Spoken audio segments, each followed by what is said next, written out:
किसान आंदोलन के दौरान की तस्वीर है।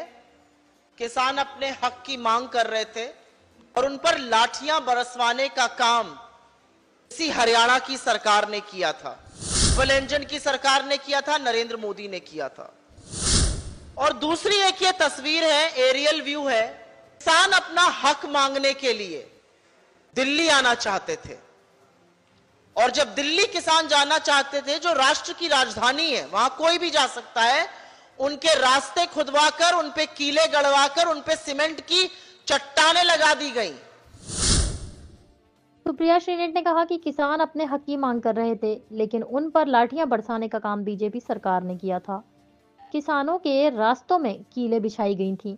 बीजेपी नेता ने किसानों को आतंकी, गुंडा, खालिस्तानी और न जाने क्या क्या कहा था। जब यूपी के चुनाव आए तो नरेंद्र मोदी की नाक रगड़कर काले कानून वापस लेने पड़े, लेकिन कल बीजेपी सांसद कंगना रनावत ने कहा कि तीनों काले कानून वापस लाने चाहिए। कंगना तो सिर्फ मुखौटा है, मोदी सरकार ये टेस्ट कर रही है कि क्या फिर से काले कानून वापस लाए जा सकते हैं। अगर ये उनका ऑफिशियल स्टैंड नहीं है तो नरेंद्र मोदी कहें कि वे काले कानून वापस नहीं लाएंगे। अब इस बात का हिसाब और फैसला हरियाणा करेगा। देखें क्या कुछ कहा सुप्रिया श्रीनेट ने। एक ये तस्वीर है, किसान आंदोलन के दौरान की तस्वीर है। किसान अपने हक की मांग कर रहे थे और उन पर लाठियां बरसवाने का काम इसी हरियाणा की सरकार ने किया था, डबल इंजन की सरकार ने किया था, नरेंद्र मोदी ने किया था। और दूसरी एक ये तस्वीर है, एरियल व्यू है। किसान अपना हक मांगने के लिए दिल्ली आना चाहते थे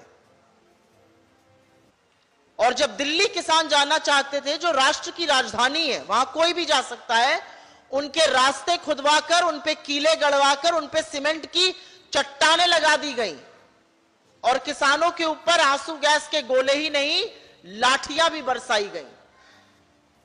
तो हरियाणा जब 10 साल बाद चुनाव आकर हिसाब मांग रहा है तो हिसाब इन सब चीजों का होगा। लेकिन ये तस्वीर मैंने आपको इसलिए दिखाई क्योंकि जो किसान आंदोलन हुआ उसमें पंजाब के किसान, हरियाणा के किसान, देश के सभी किसान अपना हक मांग रहे थे और वो कह रहे थे कि ये 3 काले कानून गलत हैं, इनको वापस लिया जाए। वो अपने हक की लड़ाई लड़ रहे थे।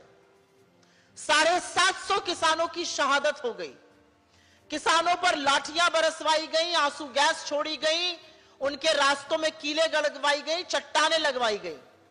हरियाणा के तमाम किसानों पर फर्जी मुकदमे और एनआईए के केसेस तक चलवाए गए।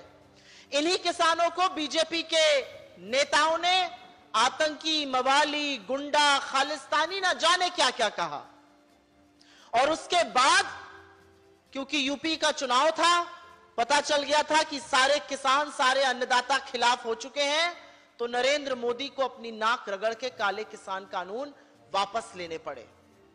लेकिन कल भाजपा की सांसद कंगना रनौत जी का कहना है कि ये तीनों कानून वापस आने चाहिए। तो फैसला तो हरियाणा करेगा कि क्या ये कानून वापस आएंगे या नहीं आएंगे। क्या आप ऐसी सरकार बनाएंगे जो आप पर लाठियां बरसाएगी, आपको गालियां देगी, आपको आतंकी मवाली कहेगी, या आप ऐसी सरकार बनाएंगे जो आपको लीगल एमएसपी की गारंटी देगी। एक एमपी का व्यक्तिगत विचार क्या होता है, और अभी तक भारतीय जनता पार्टी का कोई भी अधिकृत बयान नहीं आया है। आज मोदी जी आ रहे हैं सोनीपत, मोदी जी बोले मंच से कि हम काले किसान कानून वापस नहीं लाएंगे।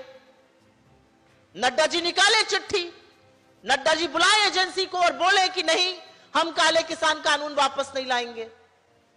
जब हम बीजेपी की चुप्पी देख रहे हैं, जब हम ये देख रहे हैं कि इसका अधिकृत तौर पर इसको गलत भी नहीं कहा जा रहा है, तो हम क्यों ना माने कि यह पार्टी का स्टैंड है। और कंगना जी तो महज मुखौटा है। भारतीय जनता पार्टी टेस्ट करना चाह रही है कि क्या फिर से वो काले किसान कानून वापस ला सकती है, किसान विरोधी कानून। और यह फैसला हरियाणा को करना है।